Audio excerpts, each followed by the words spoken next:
Today we're going to demonstrate a barbell squat and a barbell rear foot elevated split squat with Mark here in the squat rack. I'm going to show you how the safeties are adjusted for each piece of equipment and how we're going to determine that throughout the movement. So first thing we're going to have Mark, our subject here, do is we're just going to do a body weight squat with him pushing down through his heels. He's going to go down to a 90-degree knee angle, and from there we're going to just show you how we'll set the safety bar. So now we're going to go down to 90 degrees.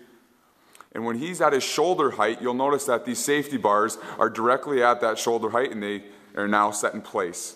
So now he can stand all the way up. So we know that if he does go lower than 90 degrees and say there's something that arises, that he may not be able to move that weight, there's something there that's going to be safe for him to catch his weight. Also, we have two spotters on each side here that throughout the movement are going to spot the barbell. So now we're going to go and show you how to set the shoulder height. Each barbell is adjustable, and it's going to come right across the shoulders, right across the upper chest and below the chin, right at the height of the shoulders, and these are adjustable to those heights based on your specific height. So now what Mark's going to do is he's going to go underneath the bar, nice and lined up, and he's going to come underneath and he's going to rest that on his upper back, and now he's going to lift the bar off. And now we're just going to demonstrate one squat here with two spotters. He's going to squat right down to 90 degrees through his heels with his head up the whole time, and we're going to go for that one rep right now. Down to a 90-degree knee angle, coming all the way up, and now he's going to re-rack the bar. And with the help of the spotters, perfect. So now that is a squat demonstration. So we set the safety heights and we set the height on the shoulder there as well for the barbell, and that is a 45-pound barbell. Now what we're going to come over to is the Sorinex piece of equipment, which is used for the rear foot elevated split squat. Now this piece of equipment is specially designed for this by a company called Sorinex. And what we're going to do is we're going to show you how to adjust the height based on the height of the individual. So Mark here is going to pull up his pants, and we're going to look for a point called his tibial tuberosity, which will be right around here. It's basically the protrusion of bone off the tibia. And what we're going to do is we're going to set this knob to the height of his tibial tuberosity. So we're going to come up to this third hole there, and he's going to adjust that for us. And that's the nice thing about this equipment is now you'll see that it's perfectly adjusted to there.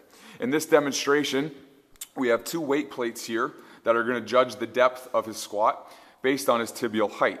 So his knee needs to touch those weight plates. In our actual pictures, you may see that there's a blue Airex pad there, which is a foam pad which will be used in order to measure the depth and not hurt the knee at all. So we're going to reset the Sorinex machine to bring it into an appropriate level. And there we go. And now what Mark's going to do is he's going to come in and perform a body weight without the barbell, just to make sure everything's set to where it needs to be, and make sure we can get 90-degree flexion on the front knee as well. So we're going to try this from the side. He's going to put one foot back. In this case, his left foot is back. He is on his toe there, and he's on his heel on his right foot. The whole concept here is that his knee will not cross his toe, and that he'll push down through his heel using his glutes. So now we're going to drop down into the movement, and his knee will touch the Sorinex, or the weight plates, and he's going to drive up from there, keeping his weight on his heel. Now that is a body weight repetition right there. So now he's going to take that foot off, and now we'll show you how this is done with barbell. So we're going to have our spotters step back into place. Our safeties are still at 90 degrees, and the bar is still at the same existing place. And now Mark's going to rack the bar onto his shoulders. He's going to pick it up. They're going to follow him throughout the movement. He's going to place his left foot back, which we will be practicing with our participants. And now he's going to be going down onto his heel and driving that knee down and pushing up through his quad and his glute and down through his heel and all the way up. And he's going to give us one more repetition here. Spotters are moving with him. He's going to drive all the way up, and he's going to take that foot off, place it back on the ground, and re-rack the bar. Good. So the safety rack itself the squat rack itself has safeties in place. It has the shoulder setup that will be specific to his shoulder height. The Sorinex machine will be adjusted to each individual person's height, and the weight plates on the ground represent a blue pad, which will be a soft surface for his knee to touch in order to be as safe as possible on all joints possible, not to mention the two spotters that we had. Thank you very much.